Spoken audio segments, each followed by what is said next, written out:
تخيل معايا انت قاعد في بيتك فجأة اتقفلت التلاجة والمطبخ فاضي ومفيش أي أكل لمدة أسبوع كامل. السؤال اللي هيجي في دماغك، هل ممكن أعيش ولا جسمي هيستسلم؟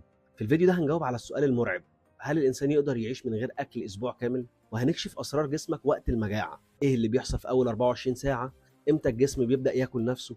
إيه العلامات اللي لو ظهرت تبقى حياتك في خطر؟ خليك معايا للنهاية عشان أوضح لك كل المراحل خطوة بخطوة. وما تنساش تعمل لايك وتشترك في القناة عشان الفيديوهات اللي جاية. اللي ممكن ما يكونش كتير عارفينه ان جسم الانسان اتبرمج من الاف السنين عشان يقدر يتحمل الجوع، لكن لحد فين وازاي بيتعامل مع الاسبوع الخطر ده؟ اول يوم من غير اكل جسمك بيعتمد على الجلوكوز اللي موجود في الدم وعلى المخزون البسيط من الكبد. هتحس انك جعان ومتوتر، ممكن تتعب بسرعه، بس لسه الخطر جاي. لما الجلوكوز يخلص الجسم بيروح للخطه ب، بيبدا يستهلك الدهون اللي متخزنه. هنا بتحس بدوخه، صداع، وتعب غير عادي، بس في نفس الوقت جسمك بيدخل في وضع البقاء. كده نكون وصلنا لليوم الرابع، بعدها الخطر الحقيقي بيبدأ.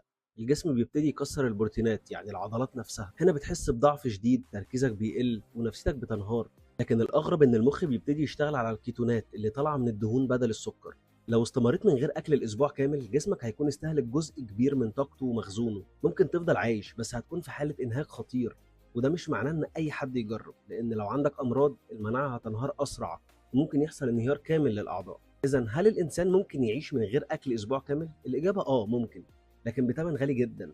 ضعف وفقدان عضلات، انهيار مناعة، وخطر على حياتك لو استمريت أكتر. ولو نفسك تعرف إيه اللي هيحصل لو حاولت تكمل شهر كامل من غير أكل، قولي في الكومنتات عشان نعمل فيديو مخصوص عنها. دلوقتي عندي سؤال ليك، أنت تقدر تستحمل أسبوع بدون أكل؟ وعايزك تشير الفيديو مع أصحابك عشان نعرف رأيهم برضه. سلام.